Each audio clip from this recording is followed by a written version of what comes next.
संघर्ष हमारे जीवन में बहुत ज्यादा रहे हैं, लेकिन हमारी पढ़ाई को लेके हमारे बाबूजी ने कभी भी मतलब है कि कोई समझौता नहीं किया। उसके लिए उन्हें जो भी करना पड़ा। एक समय ऐसा था कि रहने के लिए घर नहीं था, तो फिर स्थिति ऐसी आई कि कैसे रहा जाए, मतलब कैसे क्या हो जाए। तो माँ लोग चली गई मामा घर, माँ और दोनों छोटी बहन। हम नहीं गए क्योंकि हमारी पढ़ाई थी। 5वीं कक्षा का मैं विद्यार्थी था उस समय। तो मुझे आज भी याद है कि एक आदमी केवल सहयोग के लिए लिया गया था और बाकी ईंट मैं पकड़ाता था। बाबूजी खुद कर नहीं लेते थे और खुद मिट्टी का गारा से बनाया गया घर है ये, और खुद ये सब किए थे। तो ये सब जिंदगी के अनुभव है। मैं इसे कभी भी संघर्ष मानता हूँ इसको। दुख नहीं है, ये संघर्ष है।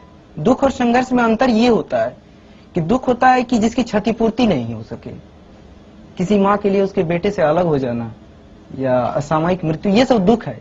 लेकिन ये तो जीवन के अनिवार्य अंग है, इसको संघर्ष कहते हैं और संघर्ष हर एक के जीवन में।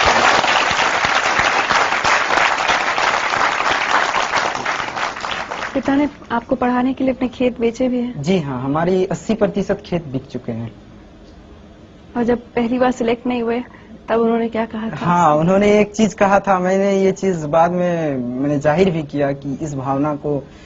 तो उन्होंने कहा था कि हम बोले कि बाबूजी पैसा कहाँ से आएगा, हम ट्यूशन पढ़ाएंगे मुखर्जी नगर में या यहाँ पर मिल जाते हैं यहाँ पर। बोले कि नहीं, तुम ट्यूशन मत पढ़ाना और तुम अपनी पूरी पढ़ाई जो है अपने पढ़ाई पर ध्यान दो। धूप में मत चलना, ऑटो में चलना, क्योंकि धूप में चलोगे तो थक जाओगे और पढ़ाई पर इसका बुरा प्रभाव पड़ेगा। अरे तुम्हारे लिए तो हम अपनी किडनी तक बेच देंगे। तो ये एक ऐसी बात थी जो मतलब है कि इस तरह की ये भावना इतनी महान है कि इस भावना के कारण हम कभी भी मतलब अपनी पढ़ाई, अपनी कमिटमेंट से पीछे नहीं हटे। एक बात बताइए, आज अगर आपके पिता आपके सामने खड़े हों तो आप उनसे क्या कहना चाहेंगे?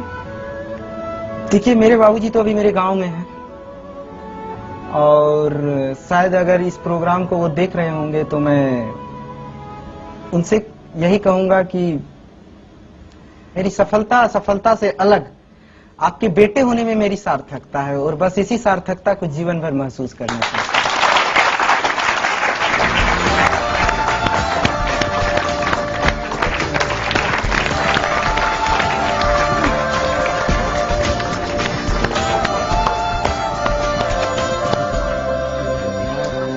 ये तो सरप्राइज। प्रेम कुमार जी, हाँ बोलिए। कभी सोचा था खेती किसानी करते वक्त कि एक दिन बेटा एक सरकारी अफसर, सबसे बड़े सरकारी अफसर की गद्दी पर बैठेगा? एकदम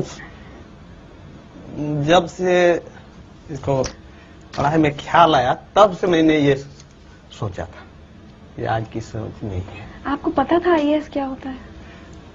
आईएएस क्या होता है ये पता नहीं था, लेकिन अफसर जो होते हैं मेरे जिला के, हाँ। उसको तो देखे थे। हाँ, सही बात है। कभी अपने बेटे से ये नहीं कहा कि अरे तुम नहीं कर पाओगे, तुम कहाँ, मैं नहीं तुम्हारा खर्चा पढ़ाई का उठा पाऊंगा? मैं कैसे कह दूं, वो कभी नहीं सोचा। मैंने खर्चा उठाने के लिए तैयार था, मेरे पास जमीन थी, जमीन बेच कर देते। मेरे पिताजी ने मुझे मरने के बाद दिए, अब वो जमीन में इसको देता मरने के बाद। तो ये मैंने सोचा कि मरने के बाद क्यों मैं दूं, अब ये दे दे, और रहेगा तो बेटा का और नहीं रहेगा तो बेटा का। उधर देखिए। सिंघू जी बेटा कैसे हो? आप खाने पाने के ध्यान दीजिए। आज तुम्हारे लिए गुड़ रोटी बनाई है।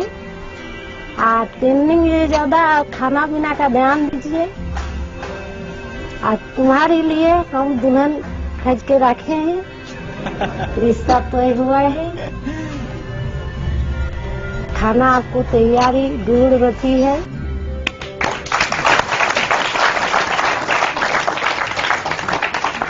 गुड़ रोटी खाने का शौक है? हाँ जी हाँ। बहुत गुड़ रोटी खाता था। आपसे सारे देश के पिता सीख लें, एक मिसाल कायम की है आपने कि किस तरह से एक पिता अपने बेटे से ये तक कहता है कि मैं ये नहीं कहेंगे कि कोई अपनी किडनी बेचे, लेकिन आपने एक मिसाल कायम की है कि अपना सब कुछ कुर्बान कर बेटे को पढ़ाया, खेत बेचे। आज जिंदगी लाइफ की तरफ से आपको सम्मानित किया जा रहा है।